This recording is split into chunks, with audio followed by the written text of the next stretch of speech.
Good evening सकलके प्रत्येक के आशा करी भालो आछेन। तो आजकेर आमरा आगेर भिडियोते आमरा how to solve a assignment problem in a linear programming problem BSc fifth sem in West Bengal board एटाते एक पेपर डीएससी पेपर सेइटार मध्य এই টপিকসটা আছে আমরা আলোচনা করেছিলাম একটা ভিডিওতে সবে তার বেসিক কনসেপ্টটা ছিল বা কিভাবে আমরা অ্যাসাইনমেন্ট প্রবলেম সলভ করব এবং প্রবলেমটা আমরা যে প্রবলেমটা নিয়ে আলোচনা করেছিলাম সেটা ছিল balance minimisation problem.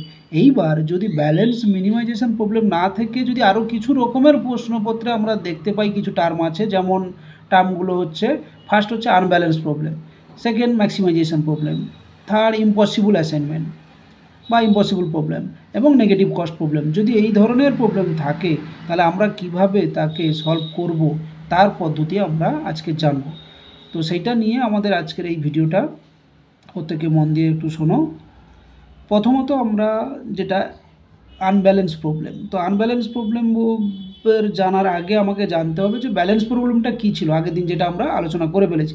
Balance problem বলতে তোমার কাছে যে প্রবলেমটা আছে সেটাতে জব মেশিন থাকতে পারে, জব পার্সন থাকতে পারে বা রো কলাম থাকতে পারে। যদি আমরা দেখি ওই যে ম্যাট্রিক্সটা, কস্ট ম্যাট্রিক্সটা বা প্রফিট ম্যাট্রিক্স যাই দেওয়া থাক না কেন, ওদের number of rows number of column আর ডিফারেন্ট, মানে সেম নয়, তাহলে আমরা বলবো যে this is a unbalance problem. বা জব পার্সন হতে পারে, যতগুলো মেশিন আছে ততগুলো পার্সন নেই, বা জব যতগুলো আছে ততগুলো পার্সন নেই কোনো কারণে, তাহলে সেক্ষেত্রে আমরা কিন্তু সলিউশন করতে পারবো না।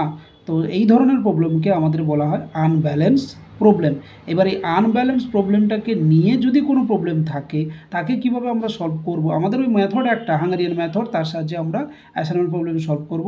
কিন্তু কিভাবে সলভ করব আসো সেটা আজকে আমরা একটু জেনে নিই। তো প্রথমত আমার যে প্রবলেমটা দেওয়া থাকবে, তা আমরা একটা প্রবলেম নিয়েছি এখানে যে আনব্যালেন্স প্রবলেমের, দেখতে পাচ্ছ যে নাম্বার অফ রোজ, এখানে আমি জব পার্সন বলিনি, শুধু number of rows A B C D E আর এক্স ওয়াই জেড ডাব্লু, এটা হচ্ছে কলামস। তাহলে এখানে দেখতে পাচ্ছি 5টা রো আছে, 4টে কলাম আছে।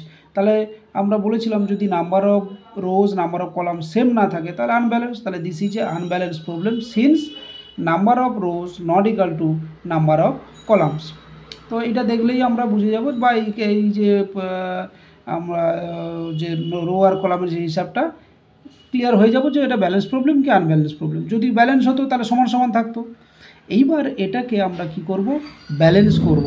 তো আমাকে সলভ করতে গেলে ব্যালেন্স প্রবলেম করতেই হবে যদি আমাকে অপটিমাল সলিউশন বের করতে হয়।